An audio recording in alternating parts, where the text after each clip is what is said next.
जहाँ रीइंकार्नेशन या पुनर्जन्म का डिस्कशन चल रहा हो और इस केस की बात ना की जाए, ये पॉसिबल ही नहीं है। शायद आपने भी अपने पेरेंट्स या ग्रैंड पेरेंट्स से इस स्टोरी को सुना हो और तब आपको ऐसा लगा हो कि यार ये कैसे पॉसिबल है, क्योंकि लाइफ में कुछ स्टोरीज हम ऐसी ज़रूर सुनते हैं जो इसी तरह के इंप्रेशंस देती है। हाय एवरीवन, आज हम बात करेंगे एक फुली डॉक्यूमेंटेड रीइंकार्नेशन क्लेम की।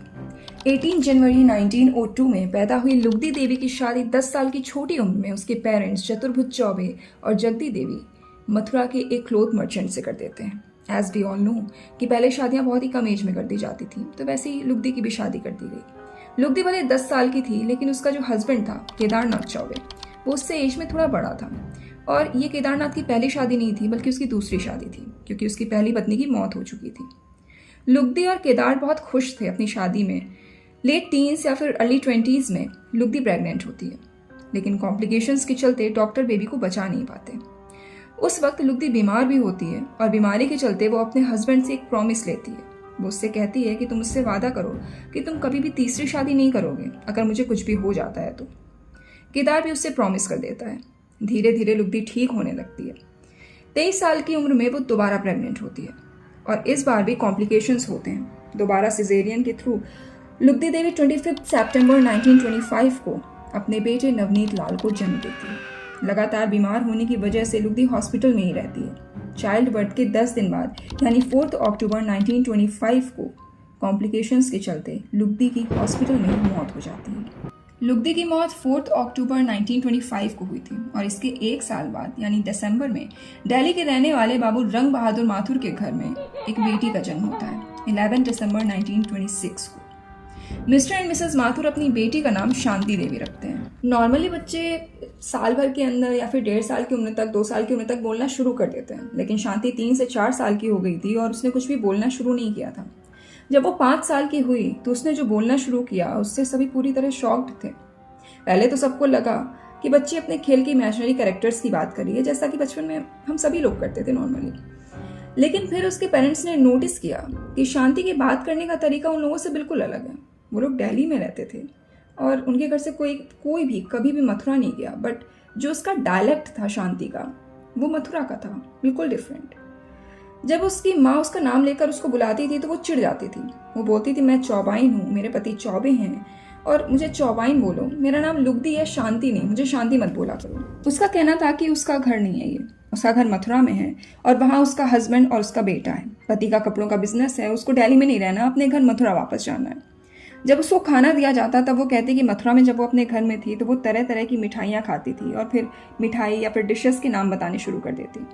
जब उसकी माँ उसको तैयार करती, नए कपड़े पहनाती, तो शांति कहने लगती कि जब वो मथुरा में थी तो वो बहुत अलग और अच्छे तरह के कपड़े पहनती थी, क्योंकि उसके हस्बैंड का कपड़ों का बिजनेस है तो वो उसे नए नए कपड़े ला करके देता था। और फिर मथुरा जाने की जिद करने लगती। कभी मथुरा के घर का रंग बताती, कभी ये बोलती कि द्वारकाधीश मंदिर के सामने मेरा घर है, कभी कुएं का जिक्र करती, कभी कुछ बताती। शांति जब 6 साल की थी तब वो एक बार अपने घर से भाग भी गई थी, ये सोचकर कि वो मथुरा जाएगी, अपनी फैमिली से मिलेगी, वहीं रहेगी, सब उसका वेट कर रहे होंगे। लेकिन बीच रास्ते में ही शांति को पकड़ लिया गया। शांति को डॉक्टर के पास ले जाया गया, ये सोचकर कि शायद वो बीमार है। डॉक्टर के पूछने पर शांति ने बताया कि वो बीमार नहीं है, बस उसको अपने घर मथुरा वापस जाना है, वहाँ उसका एक बेटा है जो बहुत छोटा है। डॉक्टर ने बेटे के बारे में पूछा तो शांति ने बताया कि बेटे से पहले उसका एक बेबी और हुआ था। कॉम्प्लिकेशंस की वजह से सिजेरियन ऑपरेशन करना पड़ा, लेकिन बच्चे की मौत हो गई थी।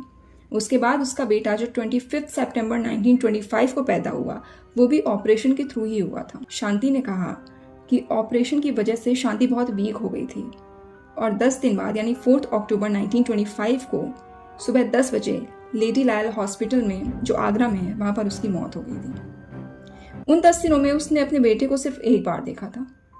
डॉक्टर ने ऑपरेशन से रिलेटेड कुछ सवाल भी उससे पूछे, जिसके जवाब शांति ने ऐसे दिए जैसे वो 6 साल की बच्ची नहीं, बल्कि सच में किसी बच्चे की माँ दे रही हो।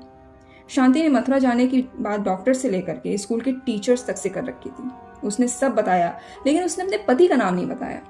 उससे जब पूछा जाता तो वो शर्मा जाती और बताने से मना कर देती थी। इंडिया में ऐसी बहुत सारी जगह हैं, स्पेशली गांव वगैरह में, जहाँ पर वाइफ्स अपने हस्बैंड्स के नाम डायरेक्टली नहीं लेती। अगर उनके बच्चे हैं तो बच्चों के नाम के साथ जैसे इसके पापा, उसके पापा या फिर साहिब जैसे वर्ड्स यूज़ करती हैं रिस्पेक्ट के तौर पे। इवन शहरों में भी प्यार से कोई ना कोई निकनेम दे ही दिया जाता है, राइट। यही रीज़न था कि शांति अपने पास्ट लाइफ के हस्बैंड का नाम ही नहीं लेती थी। इस पूरे इंसिडेंट के 2 साल बाद जब शांति 8 साल की थी लगभग, तभी शांति के घर पर एक रिलेटिव आए जो टीचर भी थे। शांति ने उनसे भी वही सब कहा जो वो बाकियों से कहती थी। तो बाबू बिशन चंद ने शांति की बात सुनी और उससे उसके पति का नाम पूछा। शांति शर्मा कर चुप हो गई। बिशन चंद ने शांति से प्रॉमिस किया कि अगर वो अपने हस्बैंड का नाम बताती है तो वो उसको खुद मथुरा लेकर जाएंगे। शांति ने मथुरा जाने की बात सुनते ही अपने हस्बैंड का नाम बिशन चंद के कान में बता दिया। शी विस्पर्ड, पंडित केदारनाथ चौबे। उसने एक्सप्लेन किया कि उसके हस्बैंड यानी केदारनाथ चौबे गोरे हैं, उनके लेफ्ट चीक पर एक मसा है और वो चश्मे पहनते हैं, रीडिंग ग्लासेस। बिशन चंद दरियागंज के रामजस हाई स्कूल के टीचर थे और शांति भी उसी स्कूल में पढ़ती थी। बिशन चंद ने शांति देवी के क्लेम किए गए सभी स्टेटमेंट्स को एक लेटर में लिखा और शांति के ही बताए हुए एड्रेस पर उसे भेज दिया। उस पर उन्होंने लिखा कि पंडित केदारनाथ चौबे अगर ये उनका ही एड्रेस है तो एक बार वो दिल्ली विजिट जरूर करें। वहीं केदारनाथ ने अपने लेटर में शांति देवी के क्लेम की गई कई बातों को कंफर्म भी किया और अपने एक रिश्तेदार पंडित कांजीमल को पहले वहां जाकर देखने को कहा। पंडित कांजीमल को ये केदारनाथ बताकर शांति से इंट्रोड्यूस करवाया गया और ये शांति देवी का एक टेस्ट था कि वो सच ही बोल रही है या फिर ऐसे ही बहाने बना रही है या झूठ बोल रही है, या ऐसा कुछ भी जो भी होगा वो सामने आ जाएगा। लेकिन शांति ने उन्हें पहचान लिया और ये बताया कि ये केदारनाथ नहीं बल्कि उनके भाई हैं पंडित कांजीमल और शांति देवी की काफी बातें हुई जिसमें शांति के पास्ट लाइफ डिटेल्स सुनकर कांजीमल शॉक्ड और इम्प्रेस दोनों हुए। इस मीटिंग के बारे में कांजीमल ने केदारनाथ को बताते हुए कहा कि उन्हें एटलीस्ट एक बार तो शांति से मिलना ही चाहिए। केदारनाथ मथुरा से अपने बेटे नवनीत लाल और अपनी पत्नी के साथ दिल्ली के लिए निकल गए। शांति को टेस्ट करने के लिए उन्होंने भी अपने आप को केदारनाथ की तरह नहीं बल्कि केदारनाथ के भाई की तरह इंट्रोड्यूस किया, लेकिन शांति ने उन्हें पहचान लिया और वो शर्मा कर बोली कि ये उसके पास्ट लाइफ हस्बैंड केदारनाथ हैं। शांति ने अपने बेटे नवनीत को देखा तो उसने अपनी माँ से कहा कि जाओ मेरे सारे टॉयज लेकर के आओ। उसने देखा कि उसकी माँ थोड़ा सा लेट कर रही है खिलौने लाने में, तो वो भाग कर गई और सारे खिलौने लाकर अपने बेटे के सामने रख दिए। पास्ट लाइफ के बेटे के सामने ऑब्वियसली। शांति केदारनाथ से नाराज थी। केदार ने जब उससे रीजन पूछा तो शांति ने उसकी तीसरी वाइफ की तरफ इशारा करते हुए कहा कि तुमने तो मुझसे वादा किया था कि तुम तीसरी शादी नहीं करोगे। केदारनाथ शॉक्ड थे। उन्होंने शांति से पूछा कि तुमने बच्चे को पैदा होने के बाद बस एक ही बार देखा था ना, तो फिर तुम कैसे कह सकती हो कि ये वही है? क्योंकि शांति देवी खुद केवल 9 साल की थी और नवनीत 10 साल का था। लेकिन जिस तरह उसने अपने टॉयज नवनीत को दिए थे ऐसा लग रहा था जैसे वो काफी मैच्योर है। केदार का सवाल सुनते ही शांति बोली कि वो माँ है, उसने ही अपने बेटे को जन्म दिया है तो उससे बेहतर कौन समझ पाएगा। उसकी इस बात को सुनकर सभी थोड़े से परेशान थे क्योंकि रियल में तो वो 9 साल की बच्ची थी ना। शांति के पेरेंट्स केदारनाथ को रुकने का बोलकर खाने का पूछते हैं, जिसका जवाब शांति ये बताकर देती है कि केदारनाथ को आलू के पराठे और लौकी की सब्जी पसंद है। और ये भी एक सच था। केदारनाथ को सच में आलू के पराठे और लौकी की सब्जी ही पसंद थी। एक दिन रुक करके उसके अगले दिन यानी सुबह केदारनाथ को मथुरा जाना था वापस। तो वो जाने से पहले एक बार श्योर होना चाहते थे कि एक्चुअल में लुगदी है या फिर नहीं। तो इसलिए वो एक रात पहले जब सभी लोग कमरे में बैठे हुए थे तो वो शांति के पेरेंट्स से परमिशन लेते हैं कि उन्हें शांति से कुछ पर्सनल बातें करनी है, जिसकी परमिशन उसके पेरेंट्स उसको दे देते हैं और वो कमरे से बाहर चले जाते हैं। अब कमरे में शांति देवी, केदारनाथ, उनकी बीवी और उनका बच्चा था। क्योंकि बच्चा 10 साल का था तो वो जल्दी सो गया था। केदारनाथ शांति से कुछ पर्सनल क्वेश्चन करते हैं, जैसे कि उन्होंने एक सवाल पूछा था कि तुम्हें अर्थराइटिस था और उसी बीच तुमने कंसीव किया था, ये कैसे मैनेज किया था तुमने? तो शांति उन्हें पूरे इंटरकोर्स का रिप्लाई करती है, उन्हें बताती है कि उसने किस तरीके से कंसीव किया था। इस सवाल का जवाब सुनकर के केदारनाथ पूरी तरह श्योर हो जाते हैं क्योंकि ये सिर्फ और सिर्फ लुगदी और केदार के बीच की बात थी। वो लोग जब मथुरा के लिए निकलने लगते हैं तो शांति भी साथ जाने की जिद करने लगती है। बाद में उसे समझाकर शांत कर दिया जाता है। ये खबर आग की तरह फैल रही थी कि दिल्ली की कोई लड़की है जो कभी मथुरा नहीं गई, वो मथुरा के डायलेक्ट में ही लोगों से अपने पिछले जन्म के बारे में बात कर रही है और सब कुछ बता रही है। उसके बताए पते पर लेटर भेजे गए, उसके पति को बुलाया गया और पति ने भी कहा है कि यही शायद उसकी पत्नी लुगदी है, यानी कि मरी हुई बीवी है, क्योंकि वो पूरी जानकारी सही दे रही है उसके अपने और उसके घर के बारे में जहां पर वो अपनी पत्नी के साथ रहता था। शांति ने घर में बने कुएं के जिक्र से लेकर कहाँ उसने रुपए छुपा कर रखे थे सब बताया था। धीरे धीरे आस पड़ोस से बात फैलकर शहर तक पहुंची और फिर पूरे देश तक पहुंची। मीडिया ने इसे चमत्कार बताकर पूरे देश के सामने रख दिया था। उसी समय देश में आज़ादी को लेकर सभी एक्टिव थे। ये खबर महात्मा गांधी तक भी पहुंचती है। वो शांति से मिलते हैं और खुद अपने कानों से उसकी कहानी सुनते हैं। गांधी जी एक टीम बनाने को बोलते हैं। उस टीम का काम था शांति की बातों में कितनी सच्चाई है और कितनी केवल बातें हैं ये पता करना। 10 से 15 लोगों की टीम बनाई जाती है। टीम डिसाइड करती है कि 24 नवंबर 1935 को शांति देवी को लेकर वो लोग मथुरा के लिए निकलेंगे। 24 नवंबर को ही शांति के साथ पूरी टीम मथुरा के लिए ट्रेन से निकल जाती है। ट्रेन में बैठी शांति की एक्साइटमेंट देखकर पूरी टीम शॉक्ड थी। शांति पूरे वक्त मथुरा के अपने पास्ट लाइफ के घर, दुकानों, बाजारों की बात कर रही थी। शांति ने एक्साइटमेंट में कहा कि जब वो मथुरा पहुंचेगी तो सबसे पहले वो द्वारिकाधीश मंदिर के ही दर्शन करेगी जहां वो हमेशा जाया करती थी। And as always train late होती है। शांति काफ़ी अनकंफर्टेबल होने लगती है। पूरी टीम का ध्यान सिर्फ और सिर्फ उस पर था।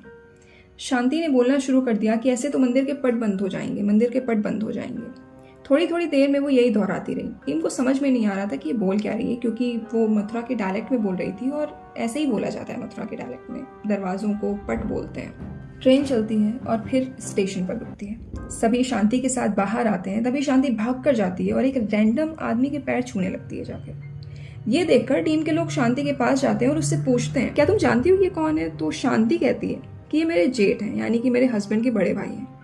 टीम मेंबर्स ने उस आदमी से उसका नाम पूछा तो उन्होंने बताया कि उनका नाम बाबूराम चौबे है। उन्होंने उनके भाई का नाम पूछा तो उन्होंने बताया कि उनके भाई का नाम केदारनाथ चौबे है। टीम पूरी तरह शॉक थी कि ये क्या हो रहा है अचानक से। ये तो उन्होंने एक्सपेक्ट भी नहीं किया था। टीम मेंबर्स शांति का टेस्ट करना चाहते थे। वो ये देखना चाहते थे कि शांति को अपनी पास्ट लाइफ की क्या क्या चीज़ें प्रिसाइसली याद है। उन्होंने उससे पूछा कि क्या वो उनको वहाँ से स्टेशन से अपने घर तक, यानी जहाँ का हमेशा वो जिक्र करती है, वहाँ तक ले जा सकती है। शांति खुश और एक्साइटेड होकर हाँ में जवाब देती है और भागकर तांगे वालों की तरफ जाकर खड़ी हो जाती है। तांगे वाले को कहा गया कि बच्चे जो भी डायरेक्शन बताती जाए बस उसी डायरेक्शन में चलना है। टीम मेंबर्स पीछे पीछे आते हैं और बच्ची यानी कि शांति देवी का तांगा आगे की तरफ चलता है। शांति एक घर के सामने तांगे को रुकवाती है। वहीं पर सामने एक मंदिर भी बना हुआ था। बच्ची डायरेक्ट घर के दरवाजे के सामने खड़ी होती है। टीम मेंबर्स घर वालों से मिलते हैं और देखते हैं कि शांति सभी को बहुत ईजिली पहचान रही है। वो शांति से कुएं के बारे में पूछते हैं। शांति अंदर की तरफ भाग कर जाती है मगर वहाँ कोई कुआं नहीं था। वो रोना शुरू कर देती है। वो ये बोलने लगती है कि कुआं यहीं पर था, वो यहीं पर नहाती थी उसी कुएं में। तभी केदार एक पत्थर हटाकर बोलता है कि हाँ, कुआं यहीं पर था, बस 2 साल पहले ही इसे ढक दिया गया। और सच में कुआं वहीं पर था। उससे वॉशरूम का पूछा गया तो वो भाग कर सीधा वॉशरूम के बाहर खड़ी हुई जाकर। घर वाले भी शॉक्ड थे कि बच्ची ये कभी यहाँ पर आई नहीं है और ये कैसे जानती है सब कुछ। शांति से पूछा गया कि उसने पैसों की बात की थी कि उसने घर पर किसी कमरे में पैसे छुपा कर रखे थे। क्या उस जगह शांति उन्हें ले जा सकती है? शांति भागकर एक कमरे के अंदर गई जो कि दूसरे माले पर था। वो एक पर्टिकुलर जगह पर इशारा करके कहती है कि मैंने यहीं पर पैसे दबाए थे और ये कमरा उसका ही है। उसने बताया कि उसने ज़मीन में 150 रुपये दबाए थे। टीम मेंबर्स ने चेक किया तो वहाँ पर कुछ भी नहीं मिला। बाद में केदार ने बताया कि वो पैसे उसने ही निकाले पत्नी की मौत के बाद और एक्चुअल में वो 150 रुपये ही थे। शांति को उसकी माँ के घर लाया जाता है जहाँ वो अपनी मौसी को माँ समझकर गले लगती है और शायद ये फर्स्ट टाइम था जहाँ शांति गलत थी। लेकिन फिर वो समझ जाती है कि हाँ, यहाँ उसने गलती की है और वो अपनी माँ की तरफ जाती है और जाकर बहुत ज़ोर ज़ोर से रोना शुरू कर देती है। उसे किसी तरह वापस दिल्ली लाया जाता है। शांति बहुत सारे इंटरव्यूज़ देती है। गांधी जी की टीम के अलावा भी उसे 2 अलग अलग टीम मथुरा अपने साथ लेकर जाती है। उसमें से एक वर्जीनिया यूनिवर्सिटी के रिसर्चर्स की भी टीम थी जो रीइंकार्नेशन जैसे केसेस पर स्टडी करती थी। वही उसे उसके पास्ट लाइफ पेरेंट्स के घर लेकर जाते हैं और इस तरह रोता देखकर वो अपनी बुक में लिखते भी हैं। Every one of us thought that it was really a blessing to forget all about our previous lives. We confessed we have taken a grave responsibility on our shoulders in bringing the girl to Mathura. We had to snatch her away from her parents and without waiting for further inquiries, had to leave the place. उसी university के professor Ian प्रेटीमैन Stevenson ने भी शांति का interview लिया और reincarnation को सच बताया था। उसके बाद शांति देवी कभी मथुरा नहीं गई। उन्होंने लाइफ टाइम अनमैरिड रहने का फैसला किया। अकॉर्डिंग टू हर उनकी एक बार ऑलरेडी शादी हो चुकी थी तो वो दोबारा शादी नहीं करना चाहती थी। शांति देवी की मौत 61 साल की उम्र में 27 दिसंबर 1987 में हो गई। अपनी मौत से 4 दिन पहले उन्होंने अपना एक आखिरी इंटरव्यू डॉक्टर के.एस. रावत को दिया। इससे पहले भी शांति के कई इंटरव्यूज हुए। Doctor KS. रावत ने अपनी रिपोर्ट में बताया कि अप्रैल 13, 1936 में प्रोफेसर जगदीश मित्रा के प्रेजेंस में डॉक्टर बेक शांति का एक हिप्नोटिक सेशन लेते हैं। And this report has some interesting features as how Lugdi is taken to God and how she brought back as Shanti Devi. Shanti Devi के बताए कम से कम 24 स्टेटमेंट्स थे जो वेरीफाई करने पर सच निकले थे और इन्हीं सब फैक्ट्स के बेसिस पर इस रीइंकार्नेशन थ्योरी को सच बताया गया है। Now you tell me what you think about this particular case. Till then, take care and stay safe.